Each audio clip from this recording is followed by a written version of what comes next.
Hola, buenos días. Mi nombre es Gabriel Pérez. Soy profesor en el Colegio Juan de Lanuza de aquí de Zaragoza y doy clase de nuevas tecnologías desde infantil hasta sexto de primaria. Yo os vengo a hablar de cómo trabajar la inteligencia artificial en educación primaria. Quizá el concepto de inteligencia artificial es un concepto que parece un poco complejo para trabajar con alumnos tan pequeños. Pero hay herramientas como las que acaban de explicar ahora y esta que os voy a hablar yo, que es Machine Learning for Kids, que sí que es posible trabajar con los alumnos. Siempre tenemos que tener en cuenta que hay que tener un trabajo previo porque la parte de programación es compleja y empezar directamente con esto pues, puede ser un poco complicado para ellos. En esta charla os voy a hablar de cómo utilizar la herramienta, luego de un itinerario formativo, que es el que llevo yo en el colegio, cómo hemos enfocado para que trabajen los alumnos los proyectos y luego os enseñaré algunos de los ejemplos.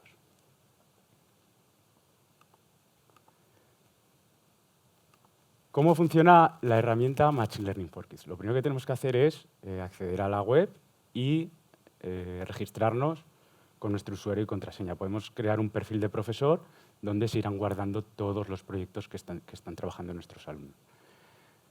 Para crear el proyecto, lo primero que le tenemos que decir, el título del proyecto, luego qué queremos que reconozca nuestro proyecto, puede ser texto, puede ser imágenes, pueden ser audios, ¿vale? Y luego, y en este ejemplo, por ejemplo, que es de textos, ¿en qué idioma va a reconocer estos textos? Luego tienen 3 fases, que es entrenar, aprender y probar, y luego crear. Vamos a ver cada una de las fases, cómo trabaja. La de entrenar, lo primero que tenemos que crear es una serie de etiquetas, que es lo que nos va a reconocer el programa, ¿vale? Que es encender luz, apagar luz. Es un poco un ejemplo muy similar al que han visto. Y dentro hay que añadir los ejemplos, ¿vale? Por ejemplo, si queremos que encienda luz, tenemos que pensar qué es lo que nos va a escribir el usuario para que nos encienda la luz. Pues esto está muy oscuro, se está poniendo el sol. En el ejemplo de apagar luz, hay demasiada claridad, hay demasiada luz, apaga la luz, me gusta la oscuridad. Luego tenemos ventilador, encender ventilador hace sol, pone el ventilador en marcha, apagar el ventilador. Me despeino, apagar el cacharro, me molesta el ruido. Bueno, esto es un ejemplo que hemos ido haciendo con los alumnos que me ha servido para introducir la parte de inteligencia artificial. Después tiene que aprender y probar la máquina. En este caso nos hace un resumen de todo lo que hemos introducido dentro de la fase 1. Hay 4 etiquetas con el número de ejemplos de cada una. A continuación entrenamos el modelo y tenemos la posibilidad de probar qué coincidencia tiene un determinado dato que podamos introducir. Y por último, nos permite crear el proyecto en 4 diferentes aplicaciones. Una es Scratch, otra es Scratch 3, en Python y App Inventor. Nosotros en primaria utilizamos Scratch 3, que es lo que hemos ido trabajando previamente, ¿vale? Quizá en secundaria pues ya puedes utilizar Python introduciendo código o crear una aplicación con App Inventor. Cuando abrimos el proyecto en Scratch, ¿vale? Se nos ha generado un grupo que es lo que vemos la parte final. Ese es el grupo que nos ha introducido en Scratch la parte de la herramienta de Machine Learning for Kids.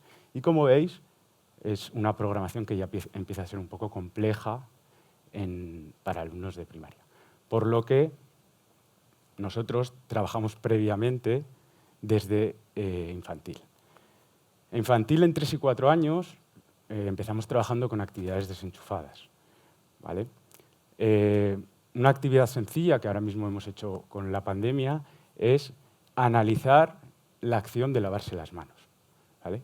¿Qué pasos tienen que seguir nuestro alumnado para lavarse las manos? Tienen que ser conscientes, secuenciar cada uno de los pasos, desde el primero hasta el último, sin dejarte ninguno, para poder hacer esta actividad. Luego, a partir de 5 años, lo que les enseñamos son destrezas básicas, uso de ratón, doble clic, arrastrar, y ya empezamos a introducir algún juego relacionado con programación. En el primer ciclo de primaria seguimos con estos juegos de programación y además introducimos el programa Scratch, ¿vale? Con algún programa muy sencillito, como pueden ser diálogos entre personajes que vamos añadiendo. Y en el segundo ciclo de primaria ya empezamos a trabajar estructuras básicas, como pueden ser variables, pueden ser bucles, y empezamos a trabajar condicionales, para que en el tercer ciclo de primaria, en quinto y sexto, podamos llegar a hacer estos programas que hemos visto anteriormente. ¿Cuál ha sido el enfoque del proyecto? Yo les expliqué el proyecto que hemos visto de encender y apagar la luz, pero yo lo que quería era que crearan proyectos que puedan ser válidos para toda la comunidad educativa, para sus compañeros, para poder potenciar el trabajo en otras materias. Ha habido muchos proyectos, que luego os hablaré de ellos, pero os voy a enseñar uno que me pareció muy interesante. De hecho, la alumna está por ahí fuera, me hubiera gustado que hubiera estado para deciros quién lo ha hecho. El proyecto consiste en las etapas de la prehistoria, ¿vale? Nosotros vamos a introducir una característica y nos va a decir si es del Paleolítico, del Neolítico o de la edad de los metales, ¿vale? Vais a ver que la primera vez que introducimos un dato, la máquina no lo reconoce. Entonces nos da la posibilidad de añadirlo a una de esas etiquetas previas que hemos visto anteriormente, ¿vale? Entonces la máquina se entrena automáticamente y luego reconocerá ese dato. En la última parte veréis que el dato es similar, pero no es el mismo que hemos entrenado, ¿vale? Para que veáis que vuelve a reconocer el dato que hemos introducido.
¿Lo habéis podido observar bien?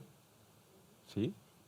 Pues una de las cosas más difíciles que me costó que entendieran los alumnos es cómo funciona la inteligencia artificial, porque sus ideas iban relacionadas a que reconozca las capitales de países europeos, ¿vale?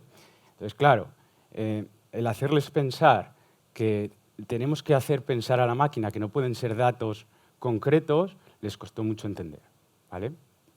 Luego, a raíz de esto salieron otro tipo de proyectos, ¿vale? ¿Qué puede ser? Recomendar aplicaciones para realizar un determinado trabajo. Lo que en este proyecto consistía en, si yo quería hacer algo relacionado con algún trabajo de clase, cómo subir una tarea para que me la corrija un profesor. Entonces te aparecería Classroom. O cómo comunicarme con un compañero, pues correo electrónico, ¿vale? Esta sería una de las ideas.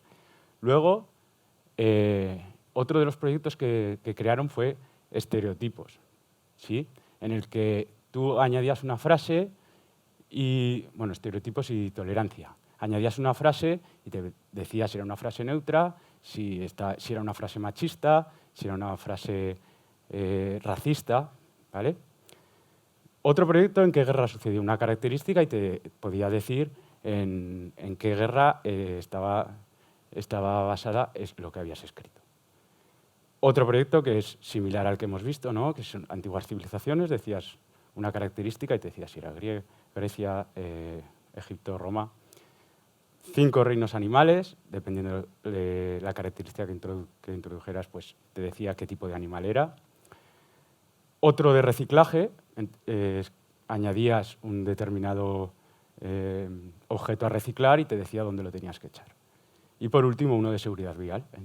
Añadías un dato y te decía si era correcto o qué estabas haciendo mal. ¿Vale? Y estos son algunos de los proyectos que han hecho los alumnos este año.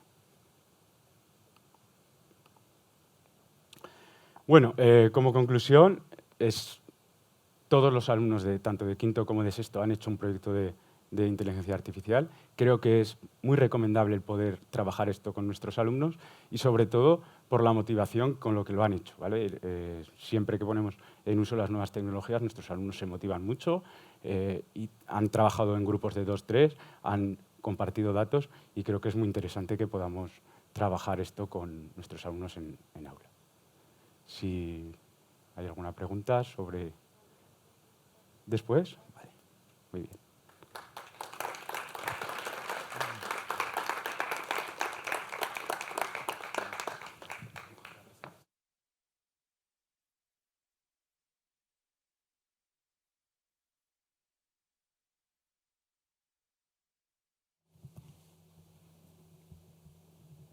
A ver si alguna de estas. ¿Alguna de estas?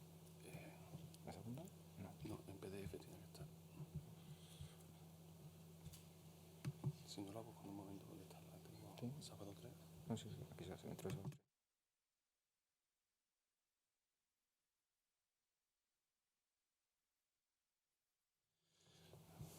¿Se oye? Sí. Bueno, soy Javier y me voy presentando. Soy maestro de primaria y, bueno, pues no está la presentación por aquí, así que menos mal que he tenido la precaución de subirla a mi blog personal. Así que disculpad este pequeño lapsus de protocolo. ¿Esta? Esta es la del compañero, creo. Vale. Bueno, pues un poco la línea con en la que se han centrado estas dos últimas presentaciones, las aplicaciones didácticas de integración en el currículum de la inteligencia artificial. Hace un par de años, en 2019, en nuestro colegio, antes de que la herramienta de Juanda se desarrollase, la única que había por entonces era esta, Machine Learning for Kids, ¿vale? Se hizo en Inglaterra y demás.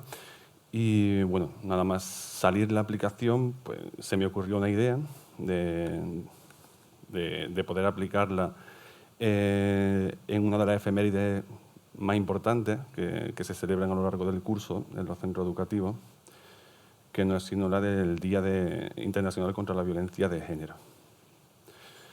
Bueno, pues año 2019, prepandemia, o sea, ponemos el contexto, se me ocurrió hacer una aplicación para detectar a través de manifestaciones del lenguaje qué estructuras del lenguaje podrían determinar o implicar pues, cierta violencia, ¿vale? ¿Qué aspectos del lenguaje pues eso, pueden connotar una conducta violenta o al contrario? Y bueno, un reto bastante importante, pero quise ponerlo en práctica con el alumnado de sexto y aprovechando, ya digo, que en noviembre, a principio del curso, pues el 25 de noviembre, tenemos esta efeméride, pues lo lancé como reto. Entonces hicimos esta especie de itinerario. Siempre está bien contextualizar las propuestas, contextualizar cualquier tipo de propuesta, sobre todo cuando estamos hablando de las primeras edades. Y bueno, pues la verdad que la idea pues motivó bastante al alumnado porque era la primera vez que se enfrentaban a un proyecto que usaba inteligencia artificial. Por lo tanto, pues empezamos con ciertos interrogantes, ¿no?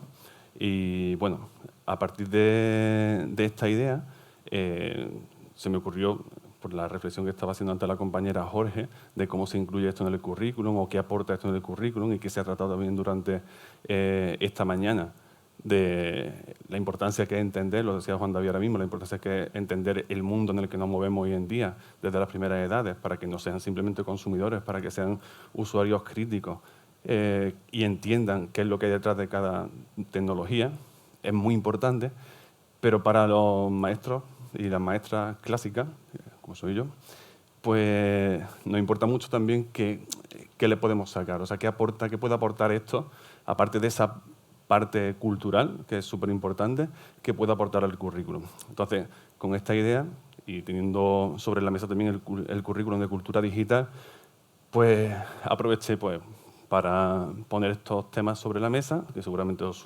suenan, o sea, lo habéis tratado seguramente, los que os dediquéis al tema de la violencia, y empezamos pues eso, a ver qué tipos de violencia hay, qué tipos de violencia más allá de la violencia de género, porque es verdad que niños y niñas de sexto, el tema de la violencia de género quizás pues no sea la manera, salvo que la hayan padecido por desgracia en el hogar, no es el tema pues, más candente, o sea, la violencia que se dé más a esas edades, sino que se puede dar principios pues, de bullying, ciberbullying, pero bueno, todos estos conceptos forman parte del currículum de cultura digital y la idea era pues, ir vanando, ir cosiendo, de alguna forma, pues qué aspectos podían ir incorporándose al currículum. Pues empezamos, a mí me gusta mucho el discurso socrático, soy de Priego de Córdoba y será por la parte esa de Averroes, Maimónides, de Séneca, además que tendré ahí parte, pero me gusta mucho sonsacar y extraer información de los críos y preguntarle, cuestionarle. Siempre me gusta empezar mucho así cada temática que empezamos. Y bueno, la pregunta un poco, una vez que comenzaron con esto, presentarle pues, conceptos básicos de inteligencia artificial, con, no sé si conocéis Teachable Machine, una herramienta súper intuitiva, muy rápida para enseñarle cómo funciona la inteligencia artificial, rapidísima, y muy potente, por cierto, también. Code.org también tiene pequeñas actividades de AI for Ocean, está muy bien, incluso se podría iniciar en las primeras edades, incluso en niños prelectores, muy intuitiva. Y bueno, pues lo mismo, ¿no? De nuevo la filosofía. Oye, ¿sabéis de qué es esto? ¿De qué va? ¿Dónde está incluida? ¿Conocéis a Siri? Pues comenzamos por aquí. Y nada, y poco a poco pues, fuimos induciendo con esto. Y si hiciéramos una app que nos ayude a identificar expresiones negativas en el lenguaje. O sea, al principio pues, lo veían como algo súper abstracto, muy, muy difícil. Pero poco a poco, pues nada, nos pusimos manos a la obra. Lo primero que hicimos fue, ya han explicado los compañeros cómo funciona la inteligencia artificial, el machine learning en concreto y demás, creando etiquetas que son como categorías y en ellas se le van poniendo ejemplos. Bueno, pues empezamos aquí abajo a la izquierda, como si en OpenOffice, pues, a crear las categorías y al principio pues un poco random todo, la verdad. O sea, muy aleatorio todo, o sea, palabras muy soeces, de cuando en cuando que había que borrar por ahí. Y expresiones también muy vagas, ¿no? Muy que te pego. No me gusta cómo vas vestida, o no me gusta tú no sé qué, o eres el peor, ¿vale? O sea, al principio, pues claro, había expresiones muy vagas, claro. No conocían el tema, no sabían todavía cómo meterle mano. Y claro, cuando volcamos todo esto a Machine Learning for Kids, por cierto, la aplicación también la tengo en Learning ML, funciona bastante más rápido, que no me escuche Dave Lane, pero sí, va mejor en la aplicación de Juanda. Bueno, pues vimos que no funcionaba. No funcionaba porque había demasiados conceptos pues, con muy poca relación y a la inteligencia artificial pues, le costaba trabajo profundizar en esto. Y aquí pues, nos metimos en lo que realmente tiene el valor pedagógico más intenso, bajo mi punto de vista, el tema de incluir la inteligencia artificial en los centros educativos. Y es que si vamos a enseñar a una máquina para que aprenda, primero, esto lo comentó también Jorge, primero tendremos que aprender nosotros y nosotras. Tenemos que aprender con bastante profusión en esos conceptos, en esos contenidos, en esos procedimientos que queremos luego trasladar. De alguna manera sabéis que los que os dediquéis a educación sabéis el valor que tiene la enseñanza entre iguales. O muchas veces se retroalimentan y se refuerzan mucho al trabajar conjuntamente, aprenden el doble y asimilan muchísimo mejor todas esas ideas. Y de alguna manera aquí lo están haciendo, pero con una especie de amigo o amiga artificial, ¿vale? Tienen que hacer ese trabajo previo, tienen que enseñarle. Y claro, para eso tienen que aprender. Y comenzó aquí el verdadero aprendizaje profundo, ¿vale? Del proyecto. Preguntándose, pues eso, qué aspectos del lenguaje pues, pueden tener esa connotación negativa. Y a partir de aquí empezamos a ver, a desempolvar el currículum de lengua y literatura, ¿vale? De sexto de primaria, y empezamos a ver pues, qué tipo de oraciones hay, los tipos de oraciones. Y hicimos un repaso súper profundo pues, de ese currículum, ¿vale? No es lo mismo un lenguaje literal que un lenguaje formal o un lenguaje informal. Lo estuvimos repasando, la manera en la que se dirigían con los tipos de expresiones cuando están en el contexto educativo, cuando están en el contexto familiar. Todo esto seguramente podría condicionar luego los ejemplos que vamos a poner en la categoría de expresiones negativas y en la categoría de expresiones positivas, ¿vale? Luego, el tema de los tiempos verbales. Todo esto, ya digo, un proceso de reflexión de meses, o sea, no cae de la noche a la mañana, leyendo también muchos aspectos yo soy psicopedagogo, leyendo muchos aspectos también de psicología y demás. Por ejemplo, el hecho del condicional. Vimos que el condicional y el imperativo son dos formas de expresión que, aunque parezcan lo mismo según el contexto, pues pueden variar. Siempre el contexto, siempre algo que marcaba muchísimo, pero pedir las cosas con un condicional denota una educación, un interés pues, bastante más importante, o sea, más evidente que las personas que siempre se dirigen a las demás con un imperativo.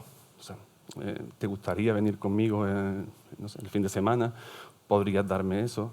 ¿Te importaría qué tal? No es lo mismo que si te dicen... Además, yo que soy del sur, eso allí es muy típico, allí no se toma como algo violento, pero a la gente que choca, dame eso, tráeme acá, dámelo, coge, vete para allá. Vete. Parecen tonterías, pero bueno, un poco el sentido del proyecto era ese, ¿vale?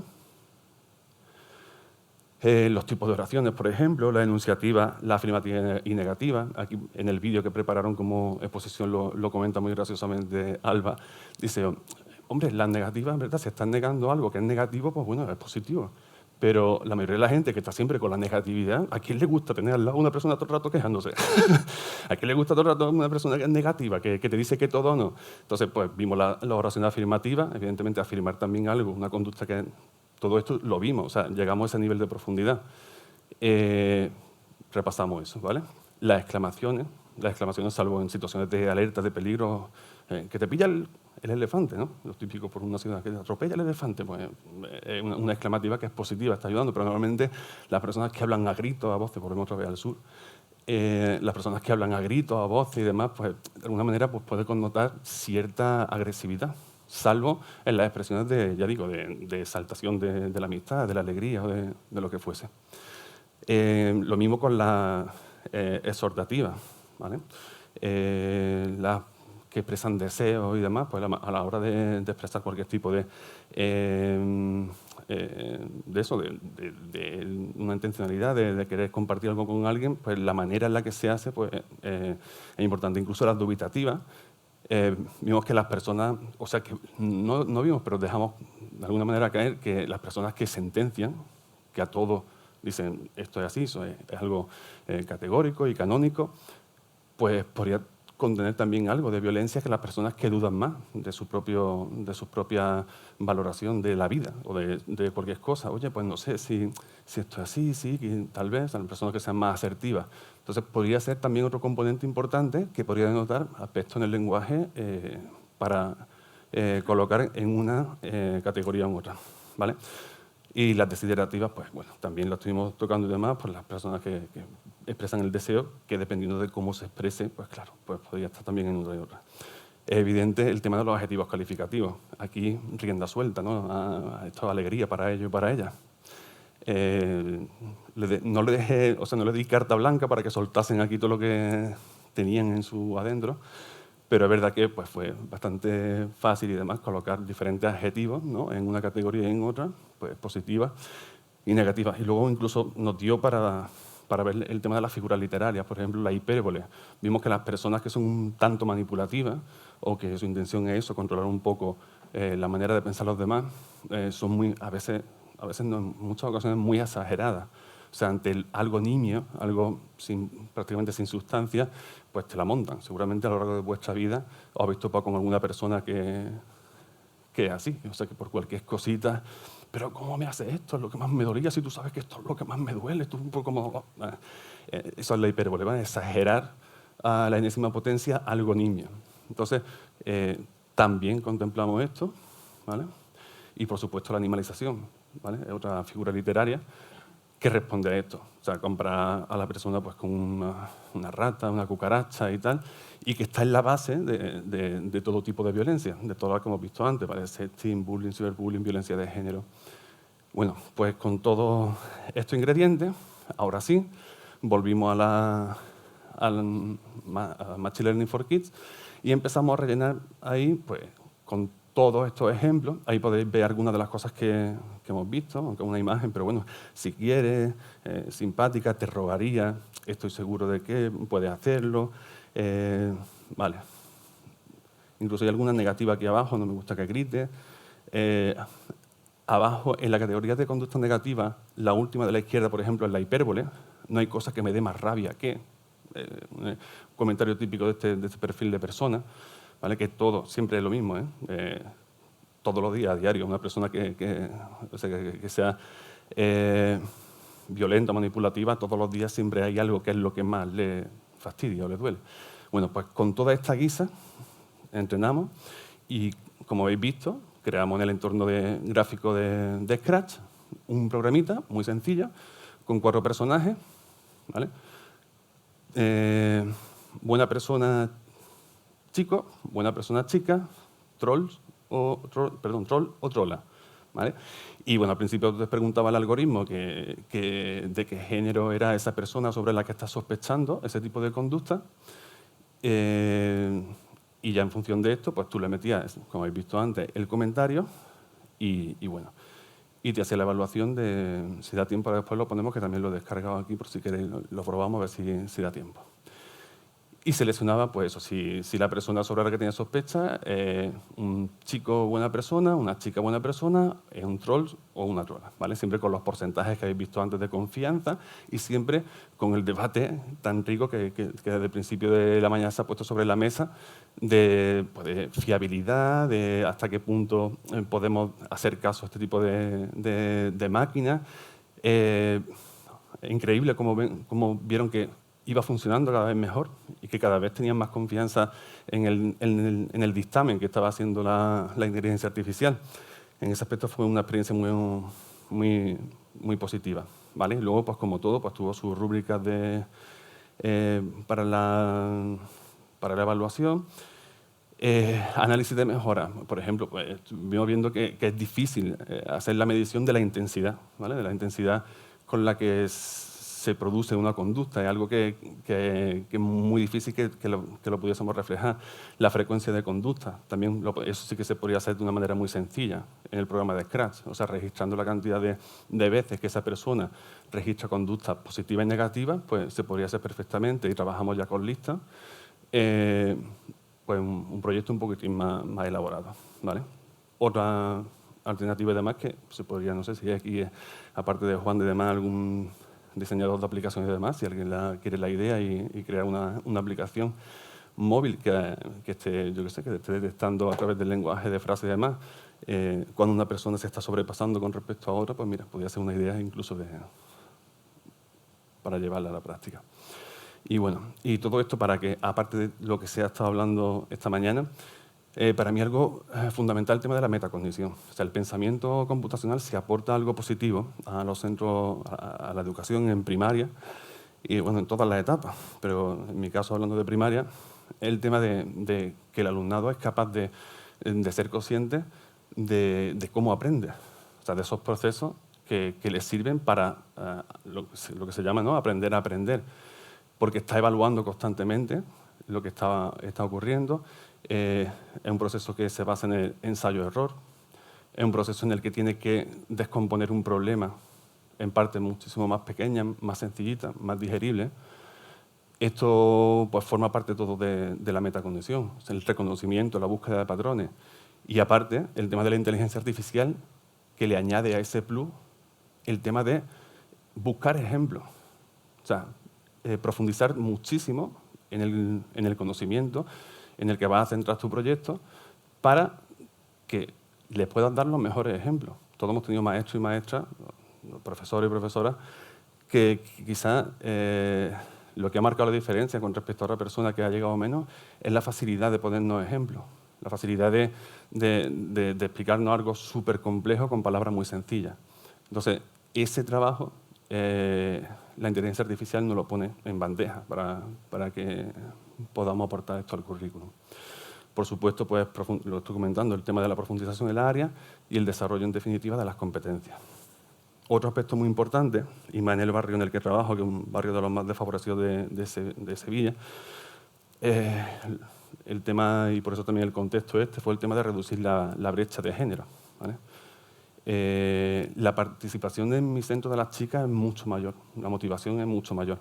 De estos estudios creo que Jesús tenía algo con Gregorio Robles, Jesús Moreno, de cómo los tipos de proyectos a los que se acercan más los chicos y las chicas, ¿vale?